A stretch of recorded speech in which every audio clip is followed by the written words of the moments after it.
Sir, जिसमें आज अपना लाइट संभाग चल रहा है अब उदयपुर संभाग, जिसमें 7 ज़िले हैं। उदयपुर, चित्तौड़गढ़, बांसवाड़ा, राजसमंद, सलूंबर, डूंगरपुर, प्रतापगढ़। उदयपुर जिला अपन पढ़ चुके हैं पिछली क्लास में। आज अपन बात करेंगे चित्तौड़गढ़ जिले की।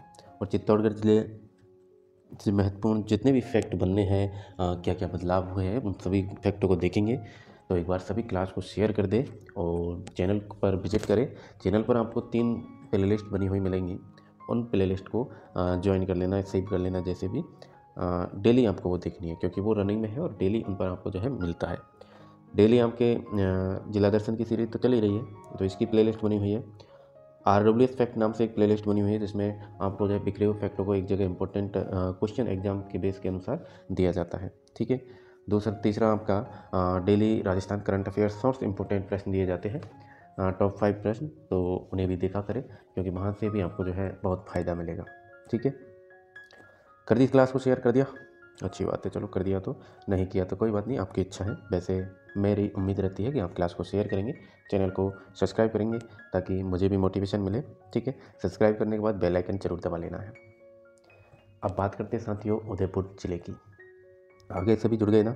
हाँ जी, ठीक है। चलिए, तो उदयपुर जिले को साथियों अगर बात करें इसके प्राचीन नामों की, तो मेवाड़, चित्रकूट, सॉरी, उदयपुर बोल रहा था क्या मैं? अपन चित्तौड़गढ़ ज़िले की ना, तो उदयपुर संभाग में अपना चित्तौड़गढ़ ज़िला है। तो इसके जो प्राचीन नाम है चित्तौड़गढ़ ज़िले के, मेवाड़ इसको कह दिया जाता था, चित्रकूट के नाम से भी इसको जाना गया है, खिजराबाद के नाम से भी जाना गया है। खिजराबाद आप सभी को पता है, अलाउद्दीन खिलजी के द्वारा इसका नाम रखा गया था। और अगर इसके उपनामों की बात करें, तो शक्ति और भक्ति की नगरी इसको कहा जाता है। शक्ति भक्ति की नगरी चित्तौड़गढ़ ज़िले को कहा जाता है। राजस्थान का गौरव इसको कहा जाता है। राजस्थान का दक्षिण पूर्वी प्रवेश द्वार इसको कह दिया जाता है ना। और कहे तो मालवा का प्रवेश द्वार भी इसे कहा जाता है। मालवा का प्रवेश द्वार इसको कहा जाता है। ठीक है। मेवाड़ की प्राचीन राजधानी ये रहा है, जो चित्तौड़गढ़ है ये मेवाड़ की प्राचीन राजधानी रहा है। यहीं अपन बात करेंगे चित्तौड़गढ़ दुर्ग की। जैसा कि आप देख पा रहे हैं, चित्तौड़गढ़ दुर्ग है ये आपके सामने, ये आपका चित्तौड़गढ़ दुर्ग है। तो चित्तौड़गढ़ दुर्ग का निर्माण चित्रांगन मौर्य ने करवाया था। बप्पा रावल ने मानवोरी से इसको जीता था। 3 साके यहाँ पर हुए। 1303 में हुआ आपके, 1535, 34, 35 में हुआ, और 1567-68 में हुआ, है ना। तो तीनों साके याद है ना? हाँ, जरूर याद कर लेना, किन के समय हुए, कौन सा शासक था, वो सारी चीज़ें। ठीक है। और राजस्थान का सबसे बड़ा लिविंग फोर्ट इसको कहा जाता है। राजस्थान का सबसे बड़ा लिविंग फोर्ट है। इसके अंदर जो है खेती की जाती है। बात करें इस चित्तौड़गढ़ दुर्ग में, तो आपके विजय स्तंभ है, कीर्ति स्तंभ है, श्रृंगार चबरी, सतविश मंदिर है, मीरा मंदिर है, शमीदेश्वर मंदिर है, जिसे कालिका माता का मंदिर है, तुलजा भवानी मंदिर, आदि मंदिर जो है बहुत सारे इसमें बने हुए हैं।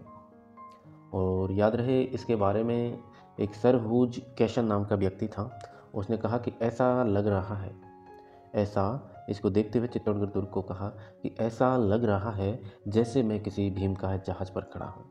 ऐसा लग रहा है जैसे मैं किसी भीम का जहाज पर खड़ा हूँ। ठीक है। तो ये शब्द कथन किसने कहा? सर हूज कैशन के द्वारा कहा गया था। और अपन बात करें तो यहाँ से अपन तथ्य और देखें, तो आपके भैंसरोडगढ़ के बारे में अपन यहाँ जानेंगे, जो कि चंबल और बामनी नदी के किनारे पर स्थित है। भोपाल सागर, जो कि मेवाड़ शुगर मिल्स है ना, तो इसके बारे में अपन जानने वाले हैं। राजस्थान की पहली चीनी मिल से 1932 में स्थापना होती है। बेगू किसान आंदोलन आपका यहीं से संबंधित है। सांवलिया सेठ जी का मंदिर है यहाँ पर। अकोला, जो कि दाऊ प्रिंट के लिए प्रसिद्ध है, वो यहीं का प्रश्न बनता है। मैसा के पठार पर यह दुर्ग बना हुआ है, चित्तौड़गढ़ का दुर्ग। तो ये इस प्रकार के इंपॉर्टेंट प्रश्नों की बात करेंगे अपन। राणा प्रताप सागर की अपन बात करेंगे, रावत भाटा की अपन बात करेंगे। यहीं पर अपन देखेंगे मातृ कुंडिया राशमी, जो कि राजस्थान का हरिद्वार। एक ही आंदोलन का प्रारंभ यहीं से हुआ था, और बैसाख पूर्णिमा को यहाँ पर मेला भरता है। कपासन, जो कि राष्ट्रीय केमिकल एंड चंबल फर्टिलाइजर कारखाना यहाँ पर स्थित है।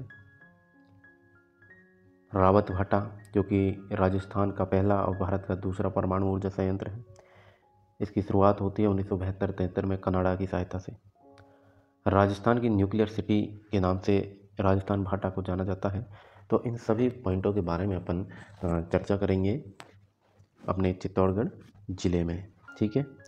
तो सबसे पहले अपन देखते हैं अपना ये राजस्थान आप देख रहे हैं 41 जिलों का राजस्थान है। चित्तौड़गढ़ कहाँ पर है? चित्तौड़गढ़ आपका ये रहा, ये आपका चित्तौड़गढ़ ज़िला है। तो यहाँ पर आप देखिए, मैं जूम कर देता हूँ। अब मुझे बताएं कि चित्तौड़गढ़ ज़िला कितने ज़िलों के साथ सीमा बना रहा है, क्या अंतर्राज्यीय सीमा भी बन रही है? देखिए और बताएं, कमेंट में लिखें चित्तौड़गढ़ ज़िले की सीमा कितने ज़िलों के साथ लग रही है, बताइए। तो देखिए सबसे पहले आप देखेंगे भीलवाड़ा के साथ लग रही है, ठीक है। फिर आपके इधर राजसमंद के साथ लग रही है। फिर आपके उदयपुर के साथ सीमा लग रही है। उदयपुर के बाद आपके सलुम्बर के साथ, इधर प्रतापगढ़ के साथ। फिर आपके इधर किसके साथ लग रही है? ये सीमा। तो ये सीमा आपकी अंतर्राज्यीय सीमा हो जाएगी एमपी के साथ। एमपी के साथ सीमा बना रहा है। इधर आपके कोटा के साथ, बूंदी के साथ कितने हो गई? 1 2 3 4 5 6 और 7, यानी कि 7 जिलों के साथ आप देख पा रहे हैं चित्तौड़गढ़ जिला सीमा बनाता है। कौन कौन से? भीलवाड़ा, बूंदी, राजसमंद, सलुम्बर, उदयपुर, प्रतापगढ़, कोटा और बूंदी हो गई है ना। तो इनके साथ सीमा अपन बना रहे हैं। अंतर्राज्यीय सीमा की बात करें तो एमपी के साथ बना रहे हैं। एमपी टोटल कितनी बनाता है? तो 1600 किलोमीटर की सीमा बनाता है टोटल, ठीक है।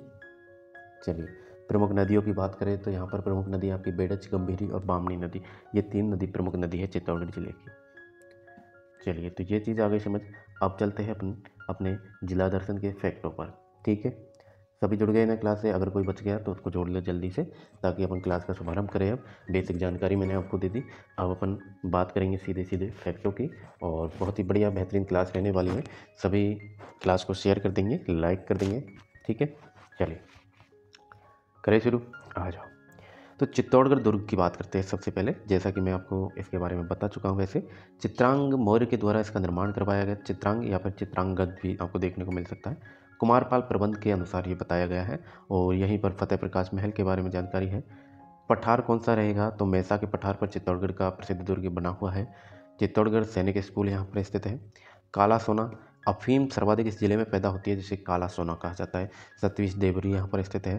केसरपुरा राज्य का एकमात्र हीरा खनिज क्षेत्र यहाँ पर स्थित है। सर्वाधिक सीमेंट उत्पादन वाला जिला भी यही है। गंभीरी और बेड़च नदी चित्तौड़गढ़ शहर के मध्य से निकलती है यहीं पर। भव्य कुंभ श्याम का मंदिर यहाँ पर है, महामेरू शैली में निर्मित है।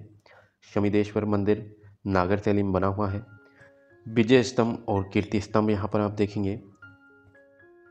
अच्छा, विजय स्तंभ साथियों चित्तौड़गढ़ दुर्ग में स्थित है, तो इसके उपनाम आपको पता होना चाहिए। तो उपनाम क्या क्या है इसके? हिंदू मूर्तिकला का अनमोल खजाना इसको कहा गया है। हिंदू मूर्तिकला का अजायब घर इसको कहा गया है। विष्णु ध्वज गढ़ के नाम से इसको जानते हैं। लोक जीवन का रंगमंच आदि उपनाम इसके हैं। ऊंचाई की बात करें तो विजय स्तंभ की ऊंचाई 120 फीट है। और मंजिलों की बात करें तो 9 मंजिला ये इमारत है। शिल्पी की बात करें, शिल्पी अक्सर पूछे जाते हैं, तो याद रखेंगे जैता, पूजा, नापा और पौमा, ये जो है इसके शिल्पी की रही। सीढ़ियों की बात करें तो इसमें 157 सीढ़ियाँ बनी हुई है। वही बात करें अपन कीर्ति स्तंभ की, तो कीर्ति स्तंभ का निर्माण जीजा शाह के द्वारा करवाया गया था। और ये जो कीर्ति स्तंभ है ये आदिनाथ जी को समर्पित है। 6 मंजिला इमारत है, 75 फीट ऊंचाई है इसकी, ठीक है। तो इस प्रकार से याद रखेंगे आप। जैन कीर्ति स्तंभ जो कि जीजा शाह के द्वारा निर्माण करवाया गया है। श्रृंगार चबरी का मंदिर यहाँ पर स्थित है। अब बात करें खिजराबाद, तो खिजराबाद साथियों अलाउद्दीन खिलजी के द्वारा यह नाम दिया गया था। सांवलिया जी का मंदिर यहाँ पर है, मीरा मंदिर यहाँ पर है, ठीक है। अब इन्हीं फैक्टों को और देख ले क्या क्या है चित्तौड़गढ़ में अपने। तो ये आपका चित्तौड़गढ़ जिला है, ठीक है। तो चित्तौड़गढ़ जिले से और महत्वपूर्ण प्रश्न देख ले। यहाँ से साथियों आप सभी को पता है कि फैक्ट तो बनने ही बनने हैं, क्योंकि यहाँ पर भी डाटा बहुत ज़्यादा है। जैसे उदयपुर ज़िले में है, इसी प्रकार से यहाँ पर भी आपके फैक्ट ज़्यादा बनते हैं, ठीक है। तो ध्यान से देखें और याद रखें। बात करें नेशनल हाईवे की तो NH 48 यहाँ पर है आपका, NH 27 आपका है, और कौन सा है NH 56 आपको नज़र आ रहा है, NH 156। इस प्रकार से 4 नेशनल हाईवे यहाँ पर से गुजरते हैं, NH 48, NH 27, NH 56, NH 156, ठीक है। चलिए अब मैं और जूम करके आपको एक एक फैक्ट को अच्छे से बताना चाहूँगा आपको। ये मातृकुंडिया राशमी का मंदिर, ये कहाँ? आपके राशमी में। मेवाड़ के प्रयाग के रूप में प्रसिद्ध है। चंद्रभागा नदी के तट पर ये स्थित है। कौन सी नदी? तो याद रखेंगे चंद्रभागा नदी के तट पर यह स्थित है। माध्यमिका प्राचीन स्थल बेडच नदी के किनारे है, माध्यमिका। ठीक है। चलिए अब बात करें वहीं काष्ठ कला की, तो काष्ठ कला आपके बस्सी नामक, और बस्सी आपके जयपुर में भी आता है, याद रखिएगा, बस्सी आपके चित्तौड़ में भी। वन्यजीव अभ्यारण्य औराई और ब्राह्मणी नदियों के उद्गम स्थल यहाँ पर है, ठीक है, बस्सी में। किसान आंदोलन की बात करें तो नेतृत्व करता रामनारायण चौधरी जी, शहीद हुए थे इसमें कृपा जी और रूपा जी, जो कि बेगू किसान आंदोलन की बात हो रही है, आपने पढ़ा होगा बेगू किसान आंदोलन के बारे में, ठीक है। अब बात करें वहीं चूलिया जलप्रपात की, तो ये आपके भैंसरोडगढ़ में है, चंबल नदी पर स्थित है। भैंसरोडगढ़ दुर्ग ब्राह्मणी और चंबल नदियों के संगम पर स्थित है, जलीय दुर्ग है। इसे राजस्थान का बेल्लौर कहा जाता है। इंपॉर्टेंट फैक्ट है, पूछा गया प्रश्न है, राजस्थान का बेल्लौर, ठीक है। निर्माण किसने करवाया था, तो भैंसाचारण नाम के एक व्यक्ति ने करवाया था। वाडोली के शिव मंदिर उत्तर गुप्तकालीन मंदिर जेम्स टॉड के द्वारा प्रकाश में लाए गए थे। चलिए वही बात करें अब रंगाई छपाई का प्रधान केंद्र, रंगाई छपाई का प्रधान केंद्र साथियों, ये आपके जो है हाल ही में तांबे के खोज से चर्चित स्थल रहा है। अकोला प्रिंट, तुर्रा कलंगी, खेल वास पर भवाई नृत्य, ये सभी आपके जो है अकोला के प्रसिद्ध है। कहाँ की, अकोला की साहब, ठीक है। चलिए दी मेवाड़ शुगर मिल्स प्रथम निजी क्षेत्र की चीनी मिल्स है, मैं आपको बता चुका हूँ इसके बारे में, ये आपके भोपाल सागर में यहाँ पर स्थित है। वही बात करें हिंदुस्तान जिंक लिमिटेड का द्वितीय जिंक स्मेल्टर प्लांट सल्फ्यूरिक अम्ल पर यह आधारित है। और कपासन की बात करें तो कपासन साथियों यहाँ पर राजस्थान राज्य खान एवं खनिज लिमिटेड व राष्ट्रीय केमिकल फर्टिलाइजर ने एक राजस्थान राष्ट्रीय केमिकल कंपनी बनाई है जो कि उर्वरक बनाती है। कपासन क्या है, राष्ट्रीय केमिकल्स एवं चंबल फर्टिलाइजर कारखाना है, सल्फ्यूरिक अम्ल पर आधारित है, हिंदुस्तान जिंक लिमिटेड का दूसरा स्मेल्टर प्लांट है ये, ठीक है। चलिए जेके सीमेंट सबसे बड़ा सीमेंट का उत्पादक कारखाना, 12वीं सदी का शिव मंदिर खोजा गया यहाँ पर।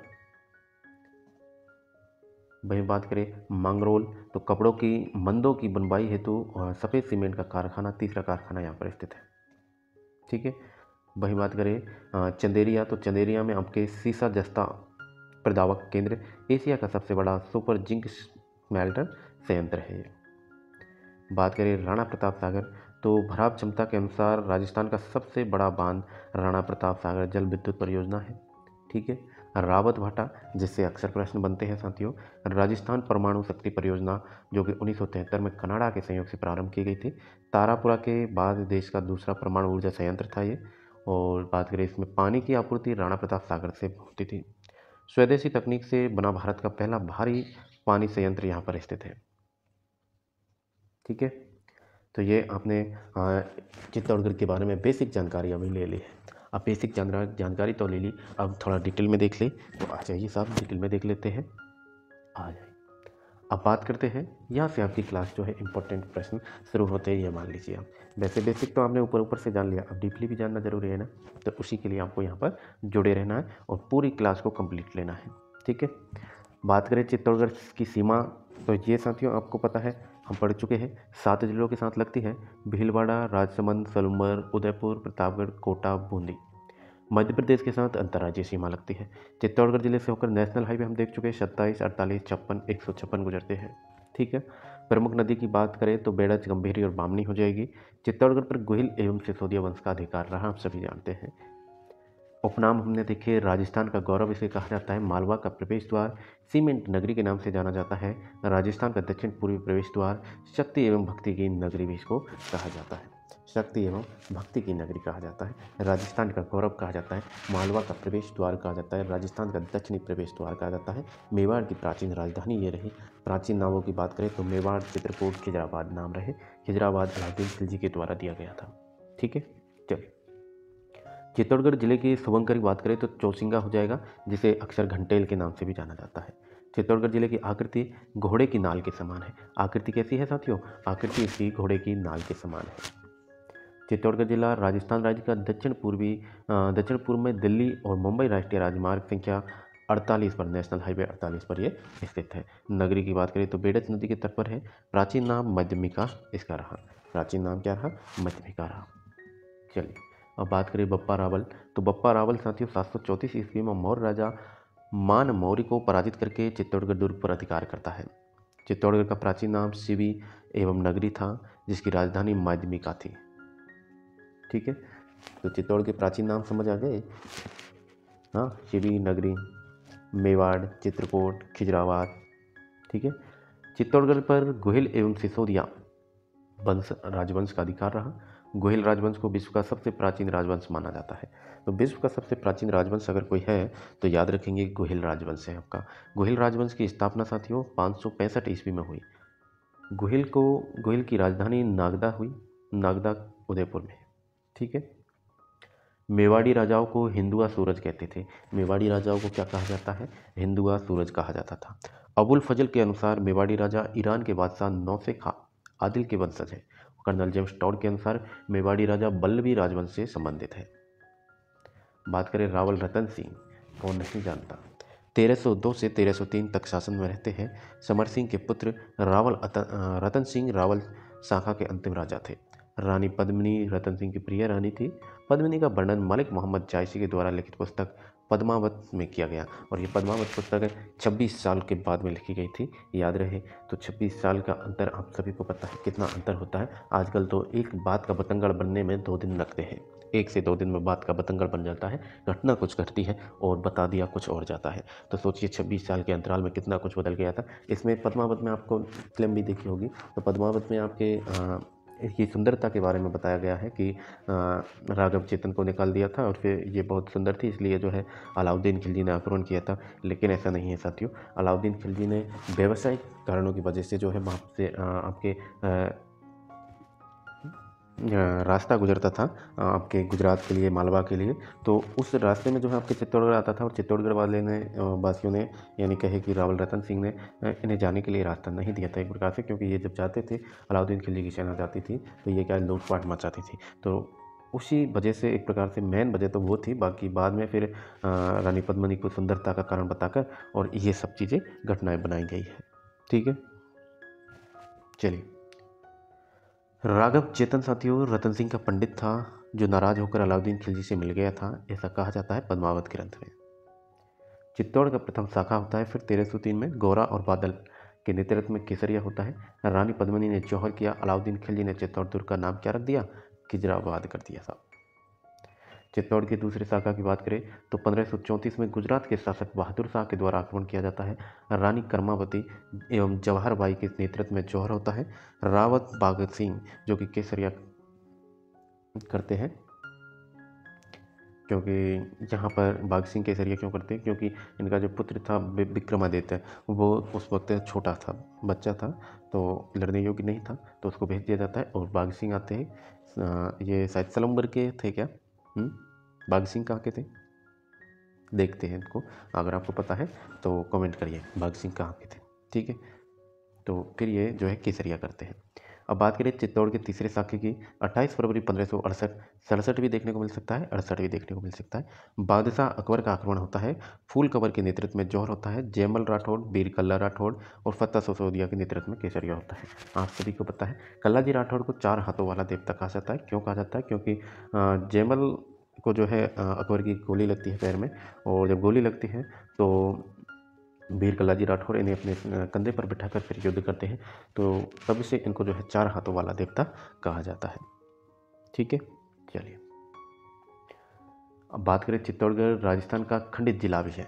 खंडित जिला कैसे है? चित्तौड़गढ़ और रावत भाटा ये दोनों जो है एक प्रकार से खंडित जिले में खंडित जिला है, ऐसा है।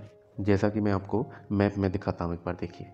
मैप में देखिए, ये आपके चित्तौड़गढ़ है और ये जो बीच में जगह बची हुई है, बीच में दिखाई दे रहा है आपको? बीच में दिखाई दे रहा है कि नहीं मेरे दोस्त? बीच में ये जो जगह है, ये जगह आपके इधर रावत भाटा है, तो खंडित जिला है, खंडित जिला है। ठीक है, याद रहेगा इस प्रकार से। ठीक है, चलिए। यह जिला समुद्र तल से औसतन 1600 फीट की ऊंचाई पर स्थित है और गंभीरी और बिड़च नदियां चित्तौड़गढ़ शहर के मध्य से होकर गुजरती हैं। बात करें कपासन की, तो कपासन साथियों यहाँ राष्ट्रीय केमिकल एवं फर्टिलाइजर कारखाना स्थापित किया गया है। राष्ट्रीय केमिकल और चंबल फर्टिलाइजर भी देखने को मिल सकता है, केमिकल फर्टिलाइजर भी देखने को मिल सकता है। ठीक है, सल्फ्यूरिक अम्ल पर यह आधारित है। हिंदुस्तान जिंक लिमिटेड का दूसरा सिलेंडर प्लांट है। ठीक है, कपासन। बात करें चंदेरिया की, तो एशिया का सबसे बड़ा जिंक स्मेल्टर कारखाना यहाँ पर स्थापित किया गया है। मंगरोल की बात करें तो सफ़ेद सीमेंट उत्पादन हेतु प्रसिद्ध है। इन सभी के बारे में अपन पढ़ चुके हैं बेसिक में। तो वही चीज़ें इनमें थोड़े बहुत पॉइंट जोड़ के फिर आपके सामने पेश किया जा रहा है। बस्सी की बात करें तो काष्ठ कला के लिए प्रसिद्ध है। काष्ठ कला के जनक की बात करें तो प्रभात जी सुथार थे। प्रभात जी सुथार क्या थे? काष्ठ कला के जनक थे साहब। अब बात करें अकोला, जो कि दाबू प्रिंट का प्रमुख स्थल है, चित्तौड़गढ़ जिले में स्थित है। ये दाबू प्रिंट जो है इसमें लाल, काले और हरे रंग का प्रयोग किया जाता है। लाल, काले और हरे रंग का प्रयोग किया जाता है। इंपॉर्टेंट है, दोनों को ही याद कर लेना, रट लेना, ठीक है। अकोला आपके दरिवा, यहाँ से तांबे की खोज की गई है। रावत भाटा की बात करें तो राजस्थान की अणु नगरी के नाम से प्रसिद्ध है। यहाँ भारी जल संयंत्र स्थापित किया गया है। ऊपरमाल की बात करें तो ऊपरमाल साथियों चित्तौड़गढ़ के भैंसटोड़गढ़ से लेकर भीलवाड़ा के बिजोलिया तक पठारी भाग जो है ऊपरमाल कहलाता है। कहाँ से कहाँ तक? चित्तौड़गढ़ के भैंसटोड़गढ़ से लेकर भीलवाड़ा के बिजोलिया तक का जो पठारी भाग है वो क्या कहलाता है? ऊपरमाल कहलाता है। राणा प्रताप सागर बांध की बात करें तो रावत भाटा में है, चंबल नदी पर स्थित है। भराव क्षमता की दृष्टि से राज्य का सबसे बड़ा बांध है ये। वही बात करें चूलिया जलप्रपात की तो चंबल नदी पर निर्मित राज्य का सबसे बड़ा जलप्रपात है। चित्तौड़गढ़ दुर्ग समुद्र तल से किले की ऊंचाई की बात करें तो 609 मीटर है। निर्माण किसने करवाया? तो श्यामल दास का वीर विनोद ग्रंथ के अनुसार कहा गया कि चित्रांगन मौर्य के द्वारा इसका निर्माण किया गया। इस दुर्ग की परिधि लगभग 13 किलोमीटर की है और यह राजस्थान के दुर्गों में क्षेत्रफल की दृष्टि से सबसे बड़ा है। राज्य का सबसे बड़ा लिविंग फोर्ट है। इस दुर्ग को 21 जून 2013 को यूनेस्को की विश्व धरोहर सूची में शामिल किया गया। यूनेस्को की विश्व धरोहर सूची में कौन कौन से हैं पता है आपको? पता है कौन कौन से? बताओ जल्दी से कमेंट में लिखो, बताइए कौन कौन से हैं। कितने दुर्ग शामिल हैं? किले तो राजस्थान के 6 किले शामिल हैं ना दुर्ग। कौन कौन से नाम याद है?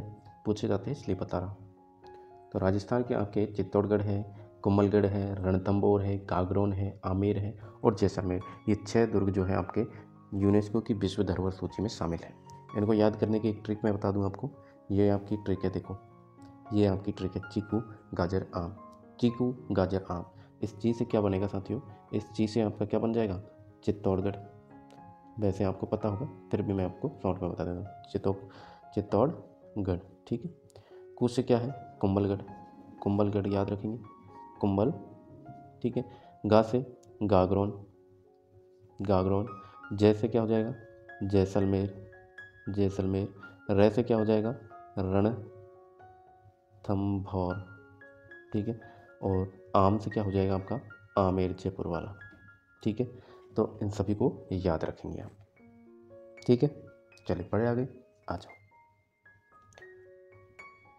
अब क्या की बात करेंगे अपन? अब बात करते हैं विजय स्तंभ की साथियों। विजय स्तंभ का निर्माण महाराणा कुंभा के द्वारा करवाया गया। कब? तो 1440 ईस्वी में। 1437 में सारंगपुर का युद्ध हुआ था। महमूद खिलजी प्रथम को पराजित किया था राणा कुंभा ने। तो इसी के विजय के उपलक्ष्य में जो है विजय स्तंभ का निर्माण करवाया गया। और ये जो है माध्यमिक शिक्षा बोर्ड, अजमेर और राजस्थान पुलिस का प्रतीक चिन्ह है विजय स्तंभ।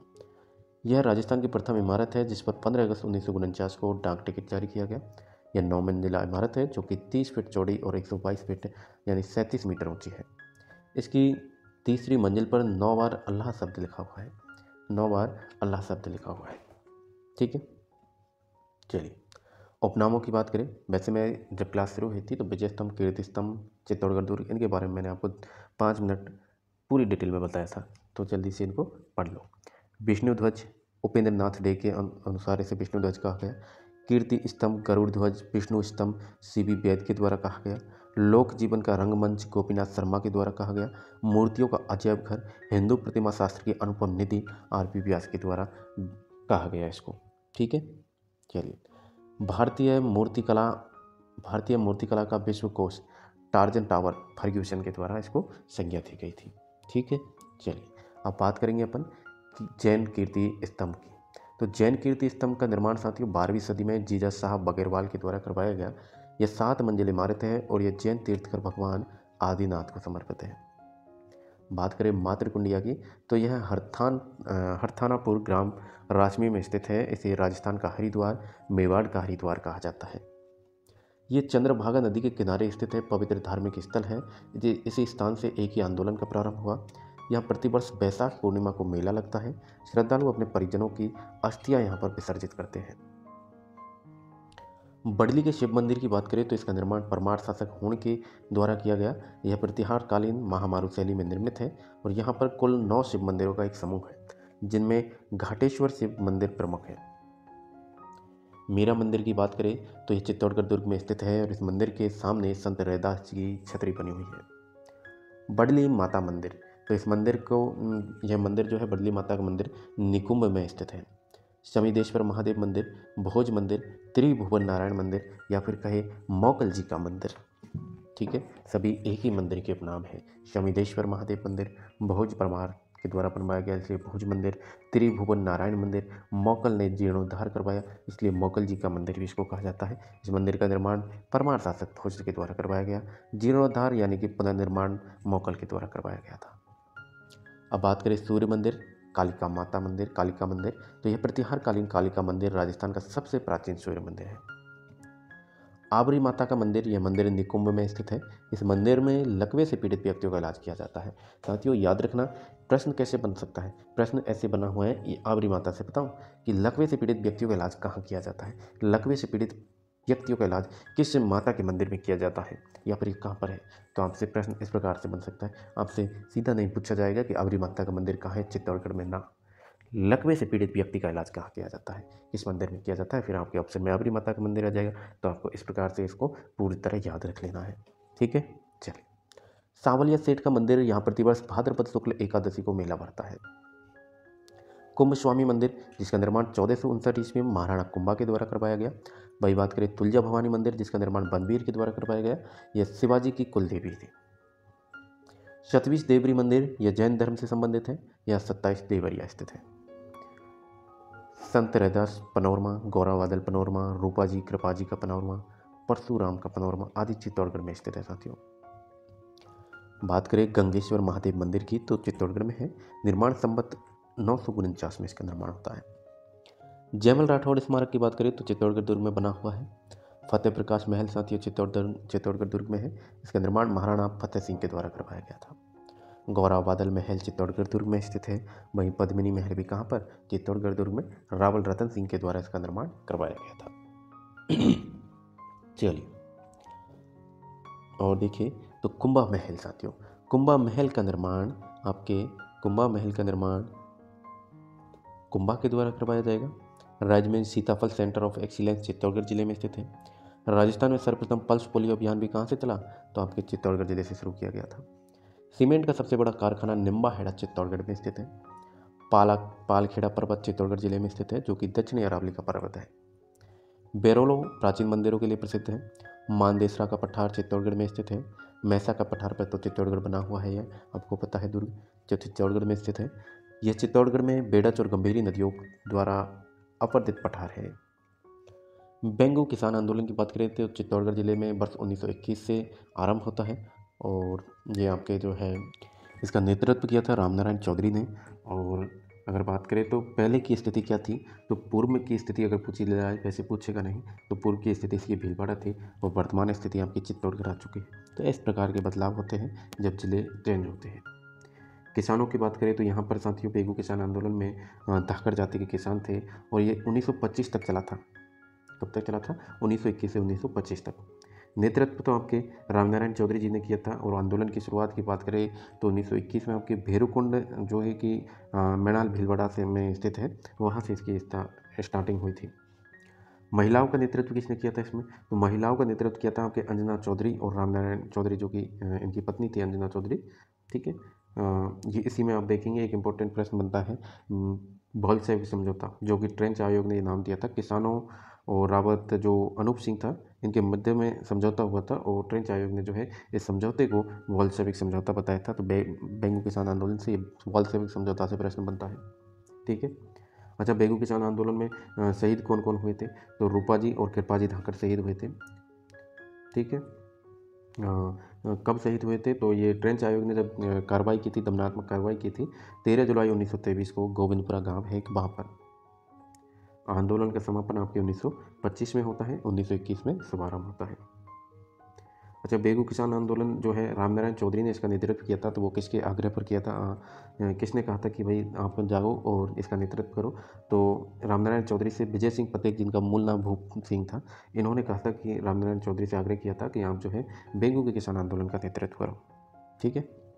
तो इस प्रकार से आपको जो है पूरी डिटेल याद होनी चाहिए हर एक पॉइंटों की। वैसे आपने पढ़ा होगा, बीच बीच में मैं अपना थोड़ा सा ज्ञान आपको बांट देता हूँ, बाकी तो आपको पहले ही आप ज्ञानी बैठे हुए हैं।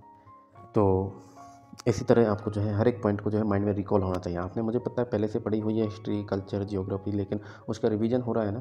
तो जैसे बेगू किसान आंदोलन आया, जैसे जो भी टॉपिक आता है, घोसुंडी शिलालेख है, तो इसके बारे में आपने पढ़ा होगा पहले से, तो इससे रिलेटेड सारी चीज़ें आपके दिमाग में घूमनी चाहिए, तब तो फौज फ़ायदा है ना। इसलिए जिला दर्शन का मतलब ही यह है कि आपका जो है हिस्ट्री, कल्चर और ज्योग्राफी तीनों का रिवीजन हो रहा है इसमें। ठीक है, चलिए बात करें पिंड की साथियों, तो पांडलिया पुरातत्विक स्थल है चित्तौड़गढ़ का, मरमी गांव पुरातत्विक स्थल है चित्तौड़गढ़ का, घोसुंडी शिलालेख चित्तौड़गढ़ में। ये शिलालेख चित्तौड़गढ़ जिले की नगरी के निकट घोसुंडी गांव से प्राप्त हुआ है। इस शिलालेख को सर्वप्रथम डॉक्टर भंडारकर के द्वारा खोजा गया और यह राजस्थान में वैष्णव संप्रदाय, भागवत संप्रदाय से संबंधित है। सबसे प्राचीन शिलालेख है। इस लेख की लिपि की बात करें तो ब्राह्मणी एवं भाषा जो है इसकी क्या है, संस्कृत है साथियों। अब बात करें भाई रसिया की छतरी का लेख, तो ये 1274 ईस्वी में प्राप्त होता है। शिलालेख चित्तौड़गढ़ के राजमहल के द्वार पर उत्कीर्ण है। यह शिलालेख चित्तौड़गढ़ के किले में रसिया की छतरी की ताक से प्राप्त हुआ था। चित्तौड़गढ़ का शिलालेख साथियों 1438 ईस्वी का है। लेख चित्तौड़गढ़ के सतवीश देवरी से प्राप्त हुआ, जो कि काले पत्थर पर उत्कीर्ण है। इस लेख में 104 श्लोक हैं और इस प्रस्तुति के रचनाकार की बात करें तो चरित्र रत्न मणि और उत्कीर्णकर्ता नारद थे।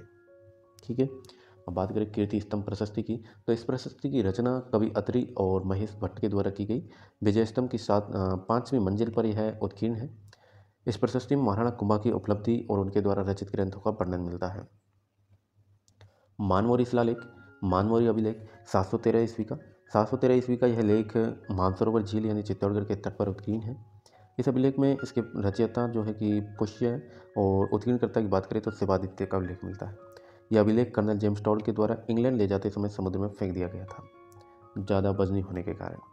ठीक है, श्रृंगार चबरी जिसका निर्माण बेलका के द्वारा करवाया गया, यहाँ कुंभा की पुत्री रमाबाई का विवाह हुआ था। मेवाड़ शुगर मिल्स चित्तौड़गढ़ में है, जिसकी स्थापना 1932 में होती है। स्थापना याद रखिएगा कब हुई, तो 1932 में हुई साहब। बस हो गई क्लास कंप्लीट, चिंता ना करो। आ गए वस्तुनिष्ठ दिख गए ना। हाँ चलो, भैंसरोड अभ्यारण्य की बात करें, इसे वर्ष 1983 में अभ्यारण्य घोषित किया गया था। बस्सी वन्यजीव अभ्यारण्य इसे वर्ष 1988 में अभ्यारण्य घोषित किया गया। इसमें तेंदुआ, मृग, नेवला, जंगली सुअर आदि देखे जा सकते हैं। मैनाल की बात करें तो मिनी खजुराहो इसको कहते हैं, मंदिर हेतु प्रसिद्ध है। चित्तौड़ मृगवन, इसकी स्थापना 1969 में हुई।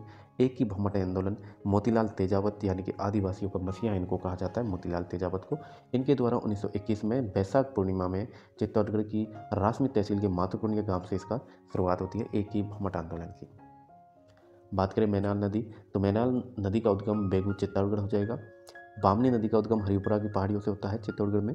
कुराल नदी का उद्गम ऊपरमाल के पठार से होता है। चंबल नदी का उद्गम जानापाप की पहाड़ी मध्य प्रदेश से होता है।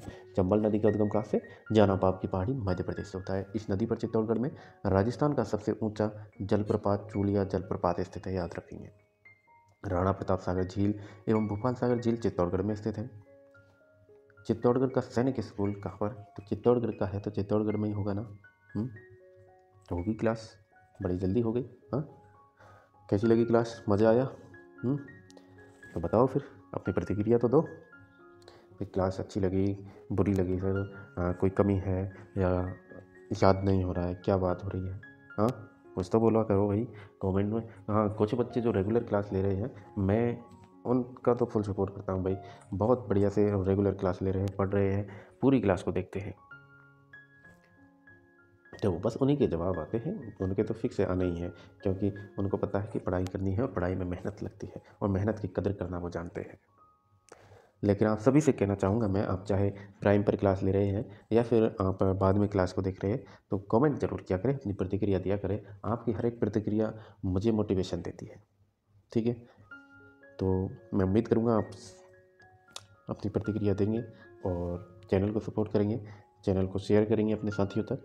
ठीक है, चलिए बाकी PDF का चिंता ना करें, कुछ ना कुछ अपन करेंगे। एक बार क्लास कंप्लीट कर ले, उदयपुर जो संभाग है अपना, इसको कंप्लीट कर लेते हैं, फिर एक दिन के लिए कुछ ऐसा करेंगे कि आप सबके पास PDF पहुंच जाएगी। ठीक है, तो जुड़े रहना और बेल आइकन को दबा लेना। पोस्ट वगैरह भी देख लिया करो, वहाँ पर आपको सूचना मिलेगी, और जब मिलेगी तो आपको PDF एक साथ ही पूरी जिला दर्शन की मिल जाएगी। ठीक है, करेंगे कुछ, पहले इसको कंप्लीट कर लेते हैं फिर करते हैं। चलिए, बाकी जो पूरी क्लास लेता है उसके पास ये जानकारी रहेगी, जैसा कि अभी देख रहे हो आप, तो आपको तो पता है कि PDF कैसे मिलेगी और कब मिलेगी, लेकिन जो 5 मिनट देख के 10 मिनट देख के और फिर कि नहीं बोर होकर चला गया, तो उसके पास PDF कैसे जाएगी? नहीं जाएगी ना, क्योंकि उसको पता ही नहीं मिल कहाँ रही है। हाँ, चलिए करें क्वेश्चनों की शुरुआत, आ जाए। बाकी किसी भी एग्ज़ाम की आप तैयारी कर रहे हो तो कोई भी डाउट हो तो आप पूछ लिया करें बेधड़क, कमेंट कर लिया करें, या फिर इंस्टाग्राम की लिंक आपको दी हुई है, वहाँ पर आप जो है अपनी कोई भी समस्या हो तो उसको शेयर कर सकते हैं। जितना पॉसिबल होगा मैं आपका हमेशा सपोर्ट करता रहूँगा, आपके साथ रहूँगा। ठीक है, चलिए, तो पहला प्रश्न है आपकी स्क्रीन पर, अब इसका जवाब दीजिए कमेंट में। CET ग्रेजुएशन लेवल का एग्जाम हुआ था, उसमें पूछा गया है कि निम्नलिखित में से किस किले की सुंदरता से अभिभूत होकर ब्रिटिश इतिहासकार जेम्स टॉड ने कहा कि यदि उन्हें राजस्थान में किसी जागीर की पेशकश की जाएगी तब वह इस किले को चुनेंगे, तो वो कौन सा किला है? बताइए कौन सा किला है? नाहरगढ़, तारागढ़, चित्तौड़गढ़, भैंसरौटगढ़? बताइए किस किले को जो है चुनना पसंद किया था कर्नल जेम्स टॉड ने? तो वो था आपका कौन सा? दे दिया आंसर आपने। अच्छा, CET की ग्रेजुएशन की एग्ज़ाम किस किसने दी थी बताइए? क्या पास हो गई आप सबकी ग्रेजुएशन? उम्मीद करता हूँ पास हो, और अगर पास हो गई तो पटवार के फॉर्म चल रही है अभी, पटवार के फॉर्म भर देना, है ना, अपन तैयारी करवाएंगे उसकी।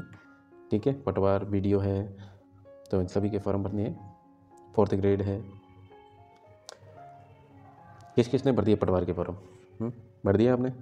चलो अच्छी बात है, अगर भर दिए तो, नहीं भरे तो भर लेना। ठीक है, इसका राइट आंसर क्या दिया आपने बताइए? इसका राइट आंसर क्या दिया आपने? ऑप्शन नंबर 4 राइट हो जाएगा। भैंसरौटगढ़ की जो है चुनना पसंद किया था कर्नल जेम्स टॉड ने, यदि उन्हें कोई राजस्थान की किसी जागीर की पेशकश की जाती और तब वह कौन सा जो है किला चुनते, कौन सी जागीर चुनते, तो भैंसरौटगढ़ की चुनते। ठीक है, भैंसाचारण के द्वारा इसका निर्माण करवाया गया था। नेक्स्ट क्वेश्चन है, निम्न में से किस मंदिर का संबंध चित्तौड़ दुर्ग से नहीं है? किस मंदिर का संबंध चित्तौड़ दुर्ग से नहीं? तो आपके जो है कालिका माता मंदिर यहाँ पर है, कुमश्याम मंदिर है, श्रृंगार चवरी है, विभीषण मंदिर नहीं है, तो इसका संबंध ही नहीं होगा। विभीषण मंदिर आपके केतुन कोटा में स्थित है। ठीक है, चलिए, कीर्ति स्तंभ एवं विजय स्तंभ कहाँ पर स्थित है? बताइए कहाँ पर स्थित है? अब ये बताने की ज़रूरत है। ये तो प्रश्न मुझे भी सही नहीं लगा कि कीर्ति स्तंभ विजय स्तंभ कहाँ पर है। हाँ, जिन्होंने जिला दर्शन अपनी पढ़ी है उनको तो पता ही है कहाँ पर है, या फिर जिन्होंने चित्तौड़ के बारे में कुछ भी पढ़ा है तो कीर्ति स्तंभ विजय स्तंभ तो पढ़ा ही होगा। तो कहाँ पर है? चित्तौड़गढ़ में साहब। कीर्ति स्तंभ एवं विजय स्तंभ चित्तौड़गढ़ में स्थित है। कीर्ति स्तंभ का निर्माण महाराणा कुंभा ने सारंगपुर विजय की स्मृति में 1440 से 48 ईस्वी के बीच में करवाया था, और यह स्तंभ विजय स्तंभ के नाम से जाना जाता है। इसकी ऊंचाई 122 फीट 9 मंजिल का बना हुआ है। इसके वास्तुकार की बात करें, जेता, नापा, पूंजा थे। यह राजस्थान पुलिस एवं माध्यमिक शिक्षा बोर्ड का प्रतीक चिन्ह भी है। ठीक है, पढ़ चुके हैं अपन सब कुछ। चलिए, नेक्स्ट क्वेश्चन क्या है आपका? अगला प्रश्न है, राजस्थान का प्रथम विजय स्तंभ कहाँ पर स्थित है? राजस्थान का प्रथम विजय स्तंभ कहाँ पर स्थित है? इस शब्द पर ध्यान दीजिएगा। प्रथम विजय स्तंभ कहाँ पर स्थित है बताइए? विजय मंदिर अलवर, बयाना दुर्ग भरतपुर, चित्तौड़गढ़ दुर्ग, चित्तौड़गढ़, या फिर जयगढ़ आमेर में कहाँ पर है बताइए राजस्थान का प्रथम विजय स्तंभ? चलिए बताइए, तो क्या है इसका राइट आंसर, क्या हो जाएगा? तो साथियों, राजस्थान का प्रथम विजय स्तंभ कहाँ पर है आपके? ये आपके चित्तौड़गढ़ दुर्ग वाला है, चित्तौड़गढ़ में, बिल्कुल कंफ्यूज नहीं होना। लेकिन अगर पूछ लिया जाए इस प्रथम की जगह आपसे कि दूसरा विजय स्तंभ कहाँ है, दूसरा विजय स्तंभ, राजस्थान का दूसरा विजय स्तंभ कहाँ स्थित है, तो आपको याद रखना है दूसरा आपके बयाना भरतपुर में रहेगा। दूसरा कहाँ रहेगा? बयाना भरतपुर। अच्छा बताओ, तीसरा विजय स्तंभ कहाँ? तो तीसरा विजय स्तंभ आपके मंडौर जोधपुर में, जो कि कक्कुक के द्वारा निर्माण करवाया गया। दूसरे जो कि बयाना भरतपुर में है, इसका निर्माण किसने करवाया था? जो समुद्रगुप्त के द्वारा इसका निर्माण करवाया गया था। ठीक है, याद रहेंगे पॉइंट। चलिए आगे बढ़े, आ जाओ। नेक्स्ट क्वेश्चन है आपका, राणा प्रताप सागर बांध, राणा प्रताप सागर कहाँ पर स्थित है बताइए? राणा प्रताप सागर कहाँ स्थित है? तो ये कहाँ, ये तो आपको पता है चित्तौड़गढ़ में स्थित है। ठीक है साहब। माध्यमिका नगरी किस जिले में स्थित है? माध्यमिका नगरी भी अपन पढ़ के आए हैं ना, तो किस जिले में, जल्दी से बताओ किस जिले में है? चित्तौड़गढ़ जिले में है साहब। चलिए, रूपा जी कृपा जी नामक किसान नेताओं का संबंध किस आंदोलन से है? रूपा जी और कृपा जी, बताइए। रूपा जी और कृपा जी, इनका संबंध किससे? तो ये किस से, अब ये मैंने बताया था ना इसके बारे में, पूरा किस आंदोलन के बारे में सारी डिटेल आपको बताई थी, तो ये था आपके बेंगू किसान आंदोलन। ठीक है, चलिए राज्य में सीमेंट उद्योग का सबसे प्रमुख केंद्र कौन सा है? तो सीमेंट उद्योग का सबसे प्रमुख केंद्र कौन सा है? तो सबसे प्रमुख केंद्र कौन सा है बताओ, ये कौन सा हो जाएगा आपका? जल्दी से कमेंट में आंसर दे दीजिए।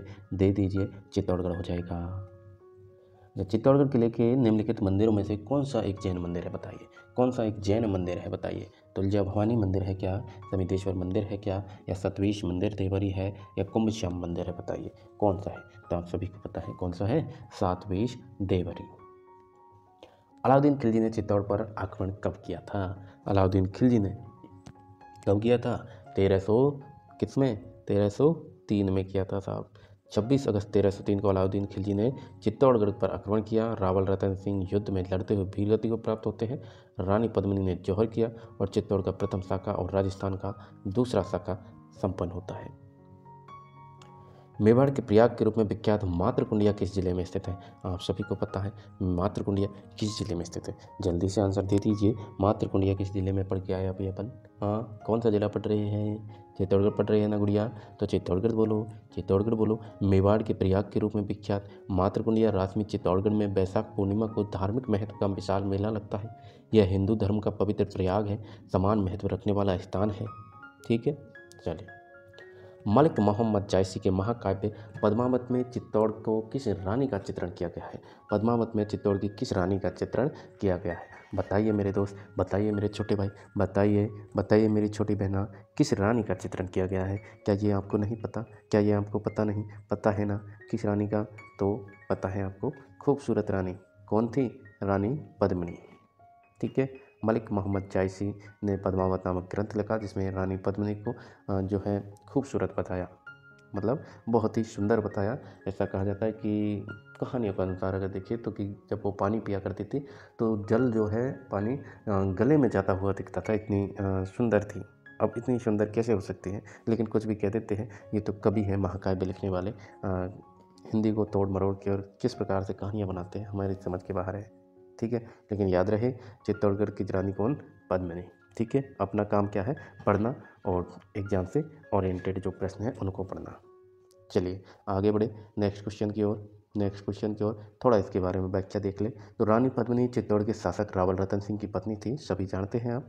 रावल रतन सिंह 1302 में चित्तौड़ का शासक बना था और 1540 में लिखे गए ग्रंथ पद्मावत, जो कि मलिक मोहम्मद जायसी के द्वारा लिखा गया था, उसके अनुसार अलाउद्दीन खिलजी ने रावल रतन की पत्नी पद्मिनी को प्राप्त करने के लिए 1303 में चित्तौड़ पर आक्रमण किया था, जबकि ये 100% सत्य नहीं है, 100% सत्य नहीं है। इसमें जो है तोड़ मरोड़ की चीज़ें भी बनाई गई हैं। जो है व्यावसायिक महत्व अधिक था वहाँ का, उस रास्ते का। जो मालवार गुजरात के लिए जाया करते थे, दिल्ली से मालवार गुजरात, तो जो व्यावसायिक महत्व वो अधिक मायने रखता था, ना कि पद्मिनी की सुंदरता इसमें बताई गई है सिर्फ और सिर्फ। ठीक है, चलिए। मालवा के शासक महमूद खिलजी पर विजय की स्मृति में यह बनवाया गया था। क्या बनवाया गया बताइए? यह बनवाया गया, क्या बनवाया गया था मेरे भाई? तो बनवाया क्या गया था? विजय स्तंभ बनवाया गया था, विजय स्तंभ बनवाया गया था। अलाउद्दीन खिलजी द्वारा चित्तौड़ को नाम क्या दिया गया था? बताइए मेरे दोस्त, बताइए मेरे भाई, बताइए मेरी बहना, क्या नाम दिया गया था चित्तौड़ को? अलाउद्दीन खिलजी के द्वारा चित्तौड़ को क्या नाम दिया गया था बताइए? बिल्कुल, ऑप्शन नंबर 3 राइट हो जाएगा, खिजराबाद। खिजराबाद नाम दिया था। अब बताइए, मध्य प्रदेश सीमा से लगा जिला है, मध्य प्रदेश की सीमा से लगा जिला है या फिर, ठीक है चलिए, मध्य प्रदेश की सीमा से तो आपको पता ही है चित्तौड़गढ़ जिला लगा हुआ है। ठीक है, चलिए। कौन सा अभ्यारण्य चित्तौड़गढ़ जिले में स्थित नहीं है? नहीं है पूछा गया है, तो कौन सा नहीं है साथियों बताइए? तो रामगढ़ विषधारी अभ्यारण्य जो है ये आपके बूंदी जिले में, बाकी बस्सी है, सीता माता अभ्यारण्य है, भैंसरोडगढ़ है, ये तीनों है। ठीक है, रामगढ़ विषधारी अभ्यारण्य बूंदी जिले में स्थित है और मेज नदी इस अभ्यारण्य के मध्य से होकर गुजरती है। सीता माता अभ्यारण्य उड़ने वाली गिलहरियों के लिए प्रसिद्ध है। यहाँ प्रतापगढ़ जिले में भी विस्तृत है उड़न गिलहरियों के लिए। अगर स्पेशल पूछा जाए कि उड़न गिलहरी कहाँ की, तो आपको याद रखना प्रतापगढ़ की है। ठीक है, सीता माता अभ्यारण्य। बस्सी तथा भैंसरोडगढ़ अभ्यारण्य भी चित्तौड़गढ़ जिले में स्थित है। ठीक है, चलिए अगला क्वेश्चन क्या है कि राजस्थान का एकमात्र परमाणु शक्ति गृह स्थित है। राजस्थान का एकमात्र परमाणु शक्ति गृह कहाँ पर स्थित है? तो ये है आपके रावत भाटा में।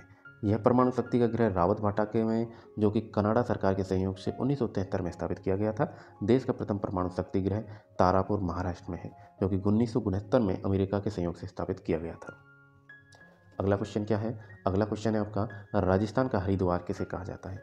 बताइए, राजस्थान का हरिद्वार किसे कहा जाता है? आपके मातृकुंड या रश्मि को राजस्थान का हरिद्वार कहा जाता है, और लक्ष्मण का झूला यहाँ का प्रसिद्ध है। ठीक है, चलिए, कौन सा सुमेलित है?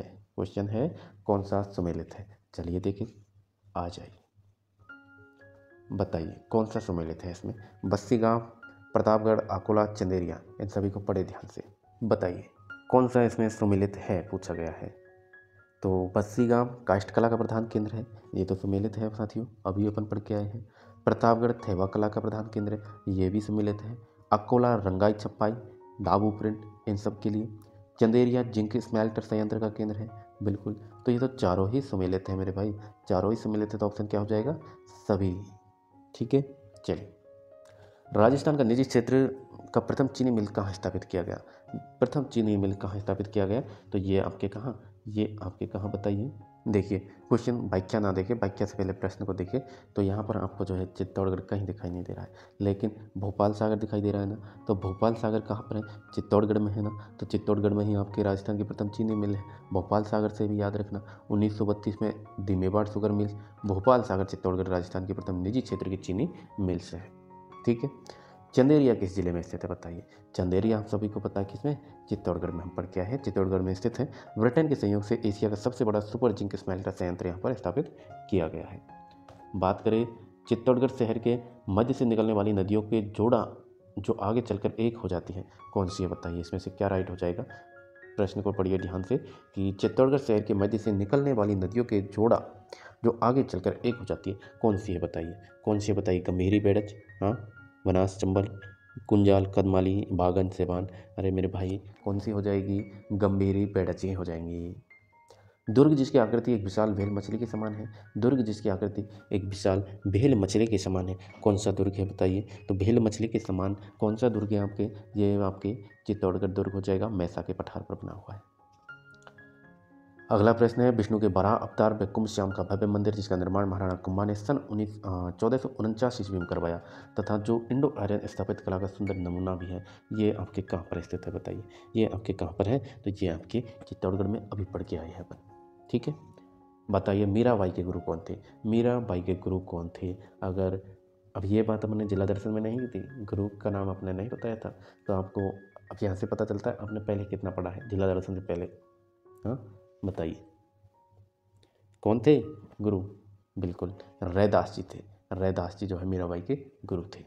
अब बताइए, नेक्स्ट और लास्ट प्रश्न है, इस प्रश्न का जवाब देते जाइए, क्या हो जाएगा? कौन सा इसमें सही है, ये पूछा गया है आपसे।